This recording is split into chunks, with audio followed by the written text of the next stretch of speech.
spotting did not work because they don't have any airplanes taking off right now. So I decided not to hang out over there because it's a waste of time just sitting there and watching the empty runway.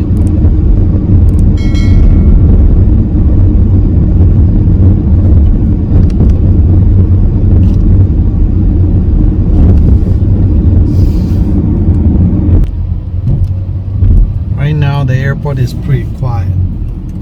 Not much happening here.